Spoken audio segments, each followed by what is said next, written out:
일요일 MBC 뉴스데스크 광주 전남권 소식입니다.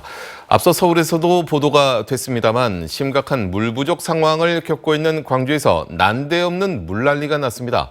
제한급수를 해야 할 정도로 심각한 가뭄에 시달리고 있는 상황에서 시민들이 절수 운동을 벌여가며 아껴 써온 수돗물 수만 톤이 허망하게 사라졌습니다. 먼저 김영찬 기자가 보도합니다. 40m 높이 산기슭에서 폭포수처럼 물이 쏟아져 내립니다. 흙탕물은 거센 물보라를 일으키며 금세 도로를 삼켰습니다. 지나는 차량들의 바퀴 절반이 잠길 정도입니다. 마치 폭우가 내린 것처럼 도로 한복판은 물에 잠겼고 쉴 새 없는 물폭탄이 이어졌습니다. 오늘 오전 6시쯤 광주 남구 덕남종수장 밸브 고장으로 물을 제때 배수지로 보내지 못하면서 이 일대에 물난리가 났습니다. 수돗물은 정수지에 모였다가 소구와 남구 등 식수로 쓰이는 6개의 배수지로 보내지는데 지름 1.8m짜리 밸브가 고장으로 닫히면서 물이 정수장 밖으로 흘러넘친 겁니다. 갑작스러운 물폭탄에 인근에 있는 노인복지시설과 농가 밭 등은 침수 피해를 입었습니다. 1년 내내 겨울에 하루도 안 쉬고 수확을 할까 싶어서 과수농사를 하고 있는데 거기다 전부 다 물을 쏟아버리면 정수장에서 흘러내린 물의 양은 5만 톤으로 추정되고 있습니다. 광주 시민이 하루 쓰는 물의 양의 10% 정도나 됩니다. 특히 심각한 물 부족 상황에서 관리 부실로 물을 버리게 되자 시민들은 허망하기만 합니다. 가물다고 지금 집집마다 물도 지금 아껴 쓰고 막 그러는 상황이잖아요.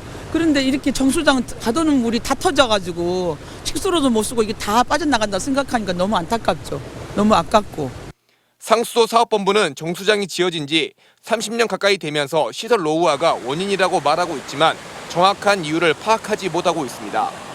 지금 현재 파갈 지금 여력은 없고요. 현재는 지금 그 오작된 밸브를 무조건 강제로 개방을 해야지. 상수도 본부는 서남 광산구 지역에 대해 단수 조치를 하고 복구 작업에 들어갔는데 이르면 오늘 밤 늦게 수돗물 공급이 정상화될 전망입니다. 하지만 이상 신호를 인지한 것은 오늘 새벽 4시 반쯤인데 그로부터 7시간이 지나서야 단수를 예고하는 등 시간을 허비했다는 비판이 일면서 광주시 수도 행정에 대한 불신이 커지고 있습니다. MBC 뉴스 김영창입니다. 수돗물이 갑자기 끊기면서 광주 시민들은 난데없는 큰 피해를 입었습니다. 주택가 시민들은 기본적인 일상생활을 할 수 없었고 자영업자들도 제대로 장사를 하지 못하는 등 큰 불편을 겪었습니다. 계속해서 임지은 기자입니다. 휴일 오후에 들이닥친 단수 사태에 남구와 서구, 광산구 주민들의 일상이 멈췄습니다. 광주시가 단수 1시간여 전에 재난 문자를 보내는 바람에 미처 대비하지 못한 시민들의 불편은 이루 말할 수 없었습니다.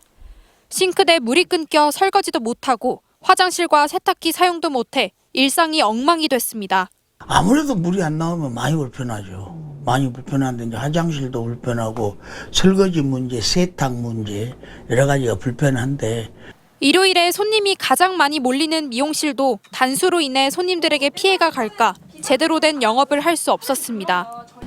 미용실은 물이 나오지 않을 경우를 대비해 이렇게 손님들의 머리를 감겨줄 물을 생수통에 미리 받아놓기도 했습니다. 1시부터 안 나왔어요. 또 방해되고 손님들도 불편하기도 하고 그러죠. 커피숍도 사정은 마찬가지. 단수로 인해 일부 음료 제조에 어려움을 겪고 있다는 안내문을 내걸기도 했습니다. 광주시는 마시는 수돗물인 빈여울수를 행정복지센터를 통해 공급하기도 했지만 시민들의 불편을 해소하기에는 턱없이 부족했습니다. 중요한 거는 일단은 저희가 주민들에게 민원을 접수를 받아서 그쪽 우선적으로 접수할 계획이고요. 동행정복지센터를 통해서 이제 각 필요한 주민들에게 전달할 계획으로. 홀로 사는 노무가 걱정된 시민은 부랴부랴 생수를 사서 가져다 주기도 했습니다. 아무래도 물도 잘 안 끓여갖고 드시고 이제 사다가 드시는데 이제 언제까지 되려는가는 모르겠는데 금방 되겠죠. 이제 물 식수가 걱정이 돼서 이제 생수를 가져온 거예요. 뭐 설거지나 그런 거는 늦게 해도 상관이 없으니까. 최악의 가뭄 사태 속에 발생한 단수로 인해 광주 시민 40%가량인 60만 명이 피해를 본 것으로 추정됩니다. 더욱이 수돗물 공급이 정상화된다 해도 당분간은 흐린 물이 나올 것으로 예상돼 불편은 상당 기간 계속될 것으로 보입니다. MBC 뉴스 임지은입니다. 한편 광주시는 수돗물 공급이 정상화되는 시점을 오늘 밤 자정쯤으로 보고 있습니다. 광주시 관계자는 덕남 정수장에 고장난 밸브 용접 작업이 마무리되면 정수장에 물을 다시 채워서 공급할 것이라며 늦어도 오늘 밤 자정쯤 다시 공급될 것이라고 밝혔습니다. 하지만 광주시의 수돗물 정상화 시점이 계속 늦춰지고 있어서 계획대로 될지는 미지수입니다. 5.18 당시 계엄군의 총에 맞거나 구타당한 시민들의 신체뿐 아니라 정신적 손해배상 책임이 정부에 있다는 판결이 나왔습니다. 광주지법 제13민사부 임태혁 부장판사는 5.18 국가폭력 피해자 67명이 정신적 손해를 배상하라며 국가를 상대로 낸 손해배상 소송에서 원고 일부 승소 판결을 했다고 밝혔습니다. 재판부는 원고들이 신군부에 맞서 정당한 행위를 했는데도 불법 체포와 고문 등을 당해 정신적 고통을 받은 것이 인정된다고 판시했습니다.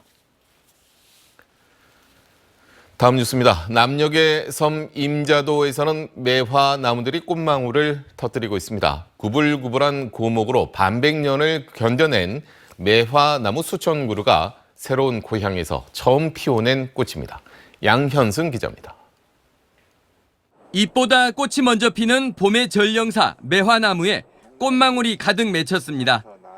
축구장 5개를 합한 면적의 바닷가 정원에 심어진 것, 전통 조선 홍매화와 백매화.